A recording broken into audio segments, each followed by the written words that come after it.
और आप सभी ने अपने कीमती वक्त यहाँ पर निकाला इस महत्वपूर्ण मुद्दे को समझने के लिए। इस बात के लिए मैं उत्तराखंड एकता मंच की ओर से भी और अपनी पार्टी की ओर से भी आप सबका तहे दिल से शुक्रगुजार हूँ, क्योंकि ये जो लड़ाई है ये वाकई हम सबके अस्तित्व का सवाल है। उत्तराखंड में जिस तरीके से मणिपुर में जो हो रहा है आज की डेट में, मैती और कुकी जो लोग आपस में लड़ रहे हैं, उसी तरीके से उत्तराखंड में भी आने वाले समय में ये लड़ाई शुरू होने जा रही है। उत्तराखंड एकता मंच के साथी काफी लंबे समय से हमारे भी संपर्क में थे और हमने भी ये निर्णय लिया कि भाई सोशली आप लोग इस मुद्दे को उठाइए और पॉलिटिकली एक क्षेत्रीय पार्टी के रूप में हम लोग इस मुद्दे को लेते हैं, क्योंकि बदलाव का एक सबसे बड़ा माध्यम राजनीति भी है। तो इसलिए हमने अभी कुछ दिन पहले जो गांधी पार्क है यहाँ पर एक प्रदर्शन रखा था अपनी पार्टी कार्यकर्ताओं के द्वारा, और उसके बाद ज्ञापन भी दिया। उसके बाद हमने उत्तराखंड एकता मंच के जो साथी हैं अनूप बिष्ट जी और निशांत रोहतान जी, इनको आमंत्रित किया अपने पार्टी मुख्यालय में और अपने कार्यकर्ताओं के साथ इनका एक ट्रेनिंग सेशन रखा कि ताकि हमारे जितने भी कार्यकर्ता हैं, पदाधिकारी हैं, वो इस बात को समझें कि मूल निवास, भू कानून, जो मांगे जो अंतर्निहित हैं शेड्यूल 5 में ट्राइब स्टेटस में, वो किस तरीके से हैं और क्यों हमें मूल निवास 1950 अगर वाकई चाहिए और भू कानून अगर चाहिए, क्यों चाहिए, क्यों जरूरी है, ये आप समझ चुके हैं, सुन चुके हैं हमारे कई वक्ता, कई विज्ञान विद्वान साथियों के द्वारा, इसलिए इसकी डिटेल में नहीं जाएंगे। लेकिन ये क्यों जरूरी है और उसके लिए एकमात्र जो माध्यम है, जो तरीका है, वो यही है जो अभी स्थापित कानून है उनके अंतर्गत, कि उत्तराखंड को भी अपने आप को जनजाति घोषित करने की जरूरत है। क्योंकि पूरा आप समझ चुके हैं कि 1974 में किस तरीके से हमसे ये छीन लिया गया, किस तरीके से आवाजें नहीं उठाई गई कि भाई हमें क्यों छीना जा रहा है। लेकिन अब हम कोई ये मांग नहीं कर रहे हैं कि हमें दीजिए, हमें ये मांग करनी है कि हमारा जो स्टेटस 1974 तक था, उस जो हमारा स्टेटस था शेड्यूल ट्राइब का, उसको बहाल किया जाए। और हमें इस झूठे दम्भ से भी बाहर आना पड़ेगा कि भाई हम तो अपर कास्ट हैं, हम तो ब्राह्मण हैं, हम तो ठाकुर हैं। कुछ लोग, कई बार जब हम लोगों ने इस पे बात की तो कुछ लोग बोलते हैं कि साहब ये तो बैकवर्ड ले जाने की बात है, लेकिन नहीं, ये हमारे अस्तित्व का सवाल है और ये लड़ाई अभी नहीं है। अभी तो हम शायद समय से थोड़ा सा पहले बोल रहे हैं। आने वाले समय में जब कुछ जातियां, थापा हैं, गुरुंग हैं, वो सारे लोग हैं, कुछ वो लोग भी शामिल हैं जिन्होंने गढ़वाल और कुमाऊं के लोगों को, गढ़वाल के लोगों को जो है हरिद्वार में ले जाकर के दास बना के बेचा, उनको काटा।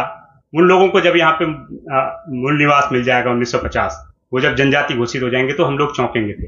ये लड़ाई एक्चुअल में तब शुरू होगी जब उन लोगों को मिल जाएगा। तो इसलिए हमारा ये निवेदन है कि आप सभी लोग अपने अपने स्तर से जितनी भी बातें आज हमने यहाँ पे समझी हैं, उन बातों को और आगे ले जाएं, क्योंकि आप सभी साथी ओपिनियन मेकर हैं इस समाज में, आप लोग इन्फ्लुएंसर हैं और आपकी बातों को बहुत गंभीरता से सुना भी जाता है। आप सभी साथी हैं, मैं सभी को लगभग 99% लोगों को यहाँ पर जानता हूँ जो यहाँ पे इस हॉल में मौजूद हैं, इसलिए किसी का स्पेशल व्यक्ति का नाम नहीं लूंगा। लेकिन मेरा आप सभी से निवेदन है कि आज हमने जितनी चीजें रिवाइव की हैं, उन सभी चीजों को हम लोग अपने लॉजिक में, अपने ढंग से, अपने सर्किल में ज्यादा से ज्यादा लोगों को बताएं। और हम लोग भी पॉलिटिकली इस बात को उठा रहे हैं, लगातार हम लोग उठाएंगे। 9 अगस्त को उत्तराखंड में हम लोग जनजाति दिवस होता है। उस दिन हमारे प्रधानमंत्री नरेंद्र मोदी जी भी किसी राज्य में 2 सींग वाले कोई कपड़े वपड़े पहन करके अपने आप को आदिम जनजाति घोषित करेंगे। तो हम लोगों को भी चाहिए कि उत्तराखंड में प्रेस क्लब में 11 बजे से एक कार्यक्रम है और हम लोगों ने इसको नॉन पॉलिटिकल मंच भी बनाया। कि कई सारे लोग होता है कि क्षेत्रीय राजनीति से ताल्लुकात नहीं रखते या अलग अलग पॉलिटिकल मंचों से होते हैं, तो इसलिए इसको बिल्कुल नॉन पॉलिटिकली हम लोग उठा रहे हैं।